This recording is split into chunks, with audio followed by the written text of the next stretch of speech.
Please join me in welcoming General Eric Shinseki.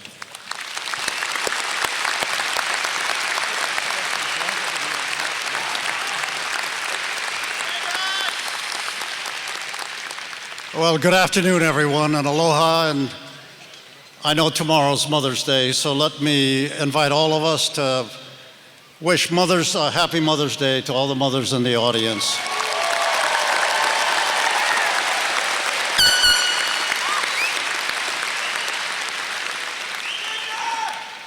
Well, Chancellor Lassner, thank you for the kind invitation to deliver today's UH commencement address here in Manoa. Greetings to the Regents and members of the distinguished faculty and staff, your distinguished guests. I'm deeply honored to be back in a place I still call home, despite having left about 58 years ago. So to this outstanding class of 2018, heartiest congratulations.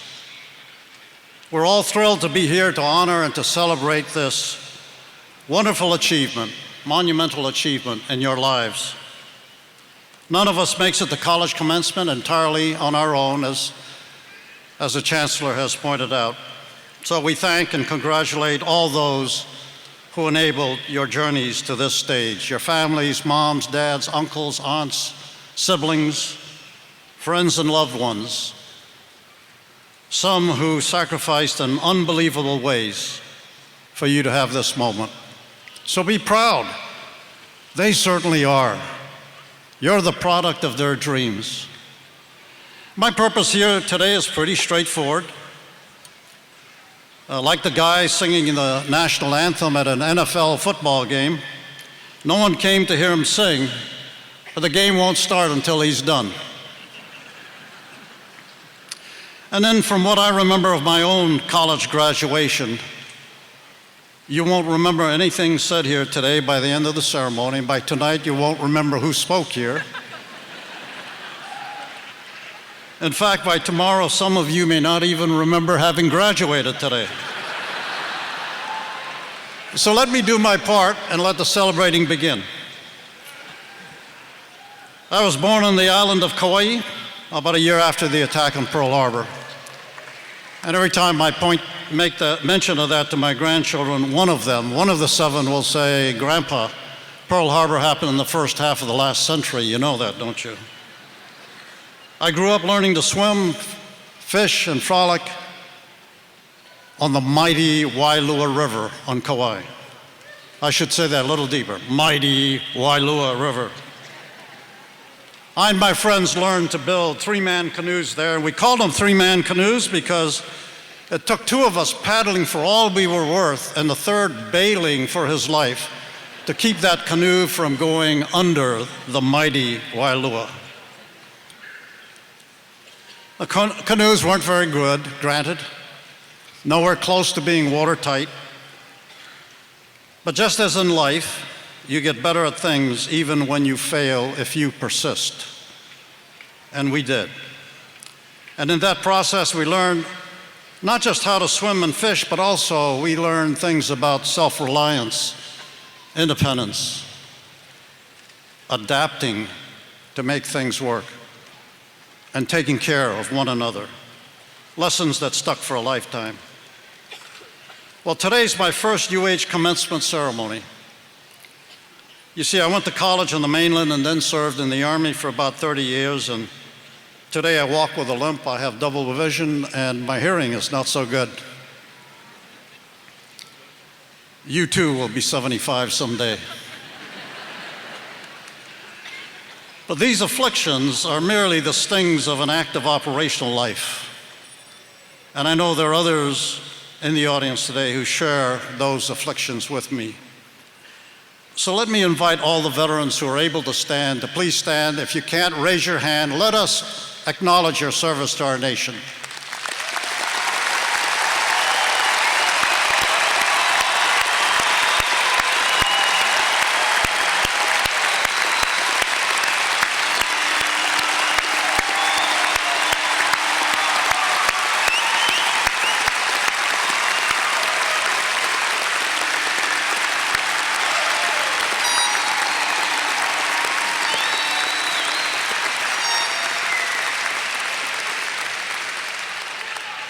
Thank you all very much. So what can I offer the graduates as you go forward from today? First, feel good about yourself. This is no small achievement. You didn't get here by accident or by luck. You earned your way onto this stage. Now, going forward, a common encouragement from old folks like me is to tell you to follow your hearts. I'm just not sure that you even know what's in your heart at this point, at your ages. But finding out is really worthwhile. Who you really are, what you truly believe, what stimulates your intellect, what passions fire your soul. And this takes time. As Stephen Colbert cautioned in 2011 to the graduating class of Northwestern, some of you, I see you nodding, some of you have already heard this. If everybody followed their first dreams in life, the world would be ruled by cowboys and princesses. So take the time to decide what things get you up out of bed each morning, what make you eager to get to work, what makes it difficult for you to turn in each night. You need that kind of passion in life, and the world needs you to have it. And when you have this figured out, you know what your heart is, and by all means follow it. In fact, kick in the doors. Shot clock's ticking. As monumental as today's graduation is, don't let it be the end of learning for you.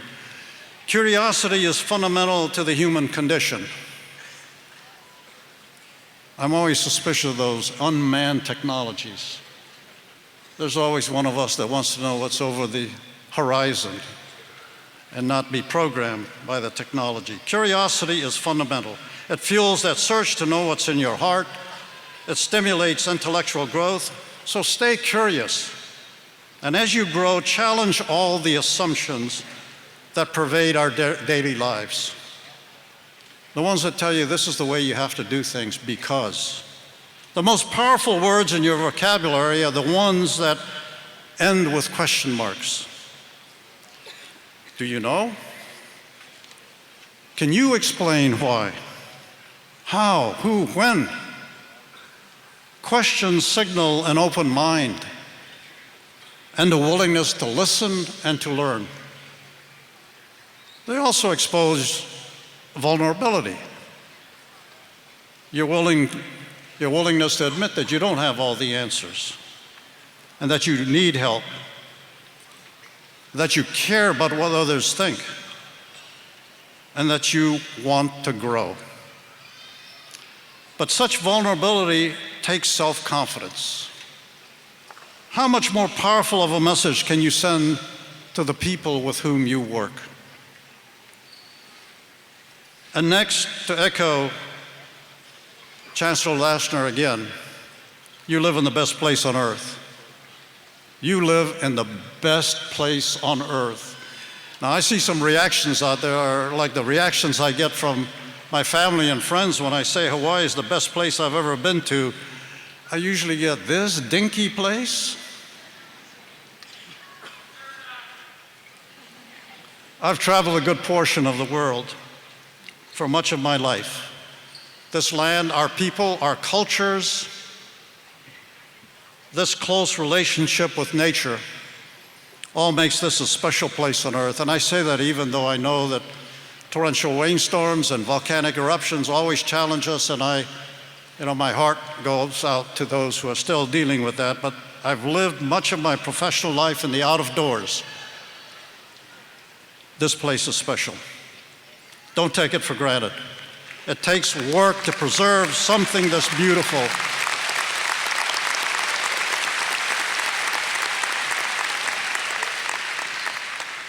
The world is out there, and life's journeys will take you through much of it, like it did for me. But Hawaii is always home. So treasure it and preserve it.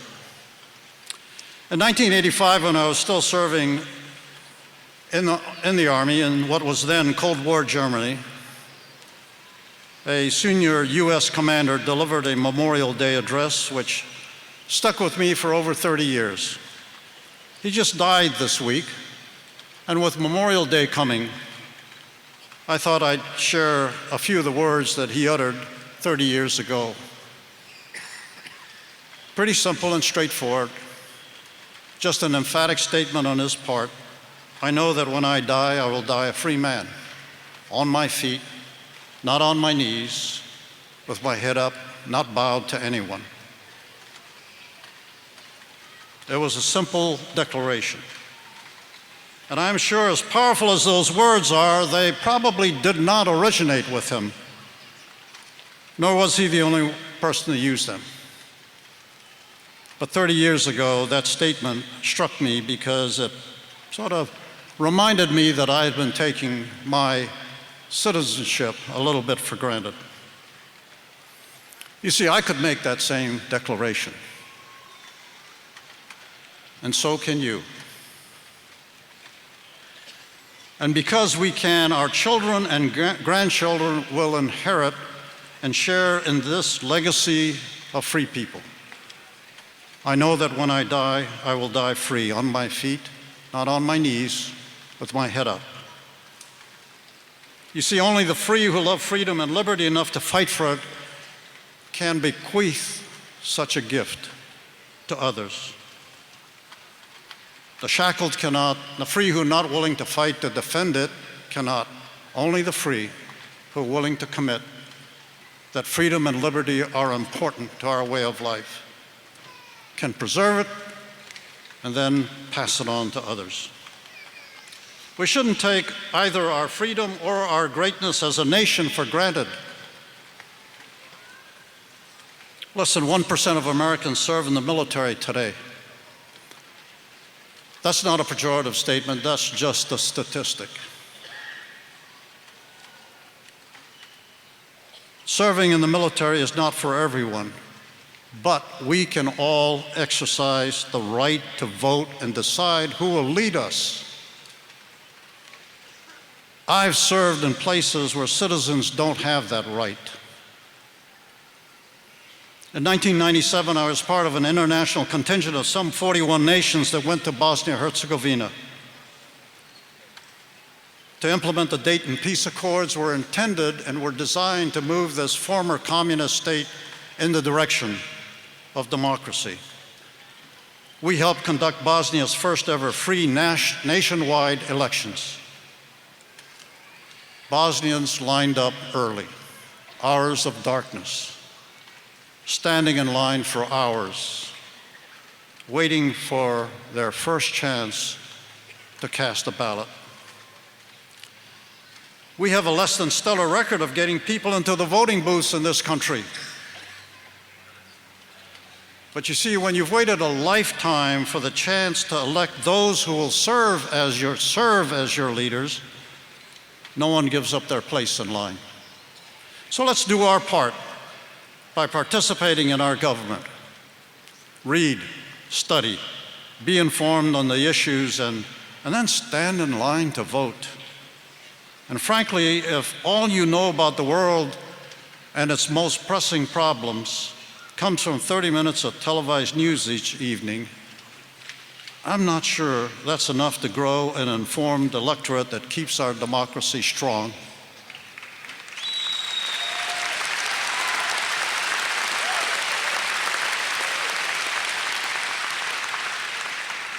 So let's all do our part this November and in every election thereafter. Vote. Keep us the great democracy that we are. During those early years on Kauaʻi, my parents, like most other parents, were consumed by just trying to make ends meet. And so I got to spend a lot of time in the care of my grandparents in Lihuʻe Plantation Camp A, a vibrant, multi-ethnic, multicultural neighborhood. You learn to sort things out in the streets and on the playgrounds. And sorting things out, you learn to work hard. You see, everyone works hard in a plantation camp, and there is nobility in doing so. Carrying your own load was an expectation. You also learn to treat everyone with respect. It's a little bit about survival. And then years later in the Army, I learned a saying that soldiers don't care what you know until they know that you care. And when they believe you care, they'll follow you on the toughest missions. I'd learned most of that lesson in a plantation camp. And finally, in spite of our modest circumstances in my family, we all understood that people had sacrificed greatly for us to have opportunity. And in my family, the men of the 100th Battalion, the 442nd Regimental Combat Team, and the Military Intelligence Service all loomed large. And they were just average guys with names like, Roscoe Haruki and Chika and Herbert Ishii and Motomi Shigeta, Mike Tokunaga, boys who went off to war and then came back to help build this country. Remember those who sacrificed everything so you could have this opportunity. And service in uniform isn't the only sacrifice that I'm talking about. There are moms and dads here who work 2 or 3 jobs to put people through college. Do the same for those coming behind you. Well, it's been a great run. I'm honored to have been here. Dinky old Kauaʻi had given me lessons big enough to live by, and they stood me in good stead. If I had to do it all over again, I wouldn't change a thing. I'd marry the same wonderful woman and join the U.S. Army again.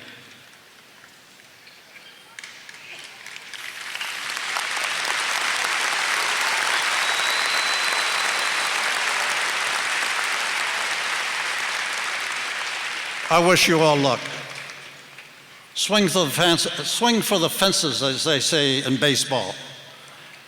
And if you hit one, way the heck out of here, come back and endow this university that gave you this start.